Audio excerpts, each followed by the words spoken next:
Throughout the Jewish history, the Jews did not rule for more than 80 years, except in the two kingdoms of David and the Hasmonean dynasty, and in both periods their disintegration began in the 8th decade. Barak, who is now 81 years old, claims that Jews have not ruled for more than 80 years throughout history, predicting a doom and gloom scenario for Israel. Barak referred to the curse of the 8th decade and said it referred to other countries as well. The original United States, he says, descended into civil war in 1861, 80 years after its founding.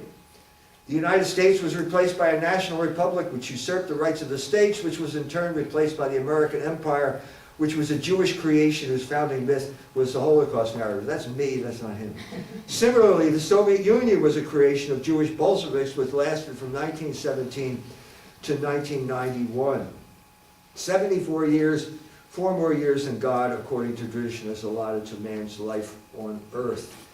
There is a specter haunting Israel. This is the specter that's haunting Israel. You know where that line is from? There's a specter haunting Europe. It's the first line of the Communist Manifesto. There is a specter haunting Israel, and they're becoming more and more desperate. And the only way out, I'm saying the proof is there, is to remove the Islamic presence completely from the Dome of the Rock, which means they have to ethnically cleanse Gaza, and they have to build the temple. This will be the third temple. And they will then inaugurate animal sacrifice, and this will relieve the guilt that they have accrued for 2,000 years. This is why they're doing it. This is why they're doing it. I don't think it's going to work. If you read the Jewish revolutionary spirit, you know that the Jews have tried this before. I'm talking specifically about the reign of Julian the Apostate, who had ambitions to conquer Persia. In order to get to Persia, he needed logistic support, and he needed the Jews to help him. So he went to the Jews and said, let's work together. Is there anything I can do for you? And the Jews said, yes. As a matter of fact, you can rebuild the temple. No problem. He calls in Alypius, the greatest engineer in the Roman Empire, calls him back from England. The Jews, the word spreads like wildfire throughout the Jewish community. All the Jews converge on Jerusalem now. The Jewish women are handing over their gold to decorate the temple. They're carrying away rubble off the mount in their aprons. And suddenly the whole foundation is clear. And at this point, Alypius has his crane and he's lowering down the cornerstone of the new temple. And the minute it touches the foundation, fire erupts from the earth and kills every single Jew there. Women are running to get away from the fire. There's the temple. No, there's a chapel, a Christian chapel. They run, the door, can't get the door open. Suddenly there's a flaming cross on the door, and they are incinerated. Holocaust. This is what they earned by trying to rebuild what God said will never be rebuilt. Why? How am I basing this on some type of fantasy? There were 3 witnesses here: a Jew, an Aryan, and a Catholic, and they all wrote memoirs about what happened here at the time of Julian the Apostate, and they all said that if the Jews succeed in rebuilding the temple, this will prove that Jesus Christ was a liar, prove that he didn't rise from the dead, and prove that the Jews are God's chosen people now. They have never gotten over this. They are still thinking this way because they are obsessed with their guilt for killing Christ, for killing all of the prophets, for killing Palestinians, for killing people along the whole history of rebellion against Logos. That guilt has become intolerable, and they are becoming crazy. This is crazy. All you have to do is watch Ben Shapiro, and you'll see the craziness coming out. He blew his cover as a conservative. Now he's a crazy Jew who's obsessed with killing Palestinians. That's the situation we're in. It's changing. For all we know, it might be happening today. There is going to be a ground offensive, that's what they're saying. I am going to say, I'm playing the prophet here, but I'm saying that the ground offensive will not succeed in Gaza. Why do I say that? Because the ground offensive did not succeed in Lebanon in 2005. Why did it not succeed in Lebanon? Because Hezbollah, there were 1,500 Hezbollah soldiers who were dug in tunnels, armed with Russian anti-tank rockets. The Israelis got 500 yards in, and the tanks were all destroyed. If it was destroyed in the open fields of Lebanon, the tanks don't have a chance in the narrow alleys of Gaza, the most densely populated. I'm saying that the Hamas is going to come out of the tunnel, and they're going to fire these rockets, and they're going to destroy the tanks. I'll play the prophet because I think that's what's going to happen. The other thing I don't think is going to happen is no Israeli soldier is going to go into a tunnel. They didn't go into the tunnel in Lebanon.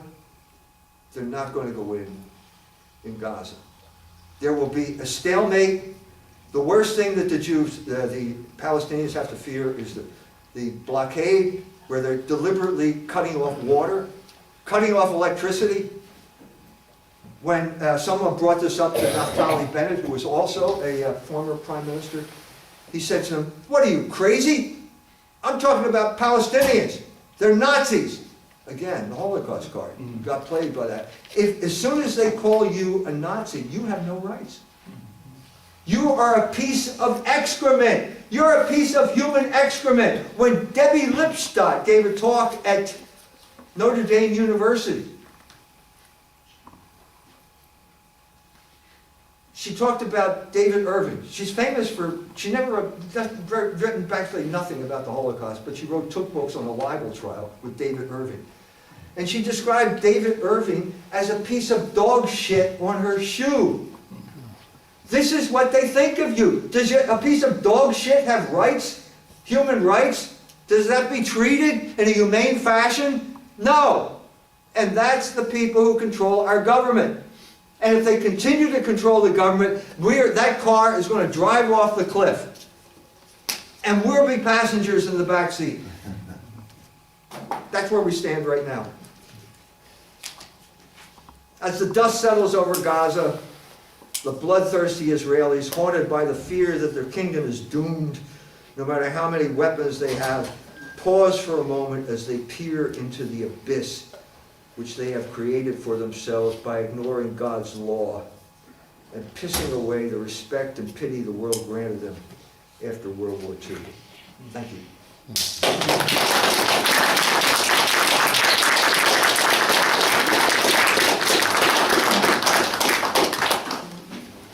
You know, I was reminded when you were talking about the Germans in Dresden that voted for Hitler, or the Palestinians that voted for Hamas. You may recall just very recently in the news, Hillary Rodham was talking about people who had voted for Trump. And if you want to connect dots, you get an idea maybe what they have in store for anyone who might have voted for Trump. You say what you want about Trump, but if you voted for Trump, or if you thought to have voted for Trump, maybe you'll end up in a concentration camp in the United States.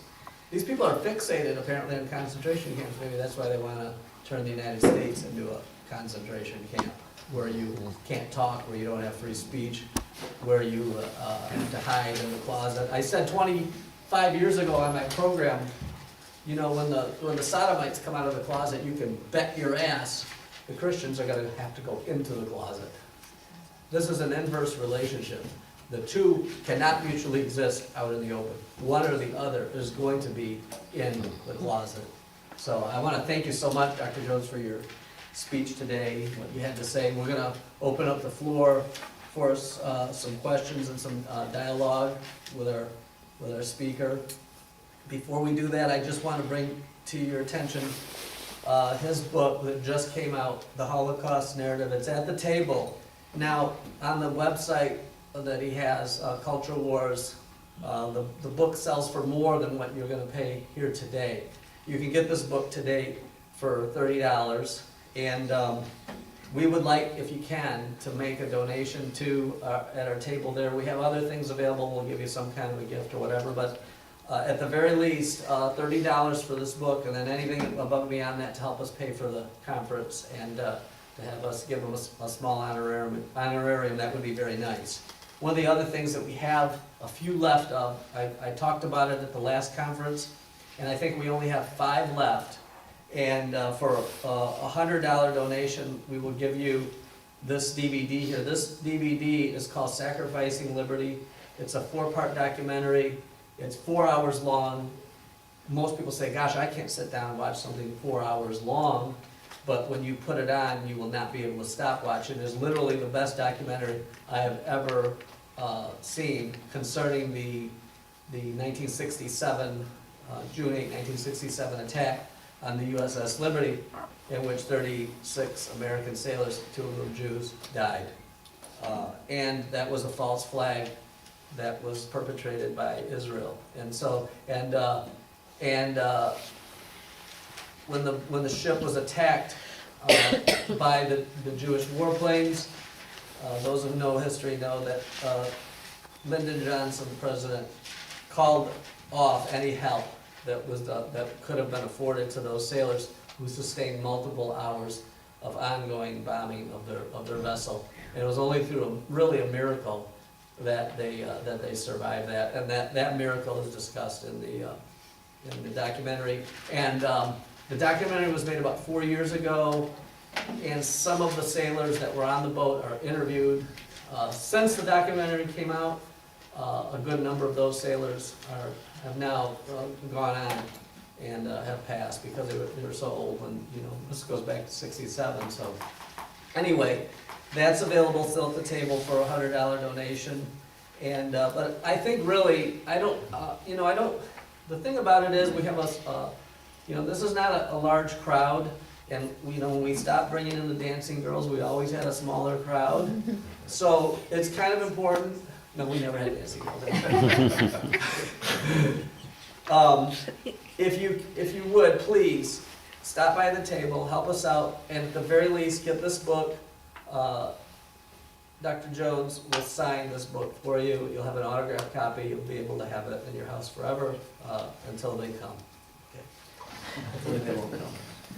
But anyway, we'll open up the floor to questions now. I want to thank you, Dr. Jones, again for coming, and we look forward to this question and answer session. Please do not leave without stopping at that table because we need your help. Okay? That's about it. I don't know if there's anything else to say. Not much. You've said a lot. So we'll let the folks come up here and start the dialogue. I have a question. Should I stand in line over here? Sure, just come to the podium right here. Or you don't have to. You have to stand. Oh, one other thing. You can stand. You can stay. I can hear you. Let me say one other thing because I made this promise. We have a young guy here. I won't give his name because they're videotaping here, and God only knows who's watching. But anyway, if you'll stand right there, his name is Joe. He's got a little business going on. He's got his cards at the table.